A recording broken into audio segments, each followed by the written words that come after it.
जीवन का यह प्रश्न हमेशा हमारे दिल के गहरे अंधेरे कोनों में बैठा रहता है, लेकिन कार्मिक रिश्तों के संसार में हर विदाई का एक पवित्र उद्देश्य होता है। कुछ लोग इसीलिए हमारी जिंदगी से गुजरते हैं ताकि वे हमारी आत्मा में ऐसे दरवाजे खोल सकें जो हमने पहले कभी खोले ही नहीं थे।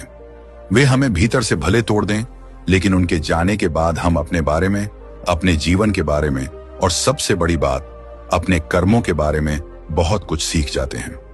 परमाहंस योगानंद कहते हैं कि आत्मा तब तक नहीं जागती जब तक उसे दर्द नहीं मिलता, और यह बात कार्मिक रिश्तों के मामले में साफ दिखाई देती है। इन रिश्तों का उद्देश्य प्रेम नहीं, जागरण होता है। कभी कभी जीवन में ऐसा होता है कि हम जिस व्यक्ति को अपना सब कुछ समझ लेते हैं, वही व्यक्ति हमें सबसे अधिक पीड़ा देता है। हम उसे दोष देते रहते हैं, लेकिन गहराई में जाकर देखें तो वह सिर्फ एक माध्यम होता है।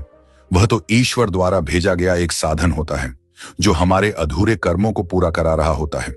हमारी आत्मा ने ही उसे चुना था, हमारी आत्मा ने ही उसे अपने जीवन का हिस्सा बनाया था, ताकि वह हमें वह लेसन दे सके जिसकी हमें अत्यंत आवश्यकता थी। जीवन में ऐसे इंसान के लिए हम चाहे जितनी प्रार्थना कर लें, चाहे जितनी मोहब्बत कर लें, चाहे जितना कसकर पकड़ लें, वे चले ही जाते हैं। उनके जाने से हम टूटते हैं, लेकिन इसी टूटन से भीतर का नया जन्म होता है। डिवाइन नॉलेज के पथ पर यह समझना बेहद आवश्यक है कि दर्द कभी पनिशमेंट नहीं होता। दर्द आत्मा की शुद्धि का सबसे आवश्यक साधन होता है। हम ये सोचते हैं कि जिसने हमें चोट दी वह गलत इंसान था, लेकिन कर्म की भाषा में सही या गलत जैसा कुछ नहीं होता। वहां सिर्फ सीख होती है। कभी आपने किसी को प्रतीक्षा में रखा होगा, इसलिए आज कोई आपको इंतजार करवाता है। कभी आपने किसी का दिल अधूरा छोड़ दिया होगा, इसलिए आज कोई आपको अधूरा छोड़ जाता है।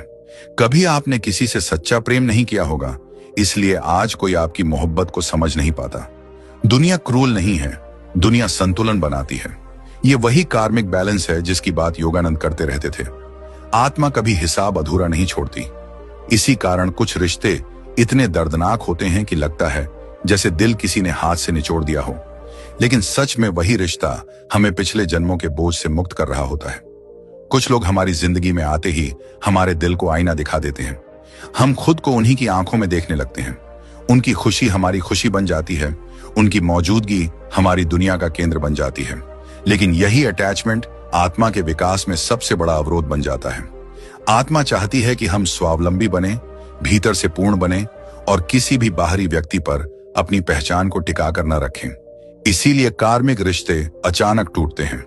वे हमें हेल्पलेस नहीं छोड़ते, वे हमें पावरफुल बनाते हैं। पहले हम सोचते हैं कि बिना उस व्यक्ति के हम जी नहीं पाएंगे, लेकिन धीरे धीरे भीतर एक शक्ति जागने लगती है, एक ऐसा साहस जो हमें खुद के करीब ले जाता है।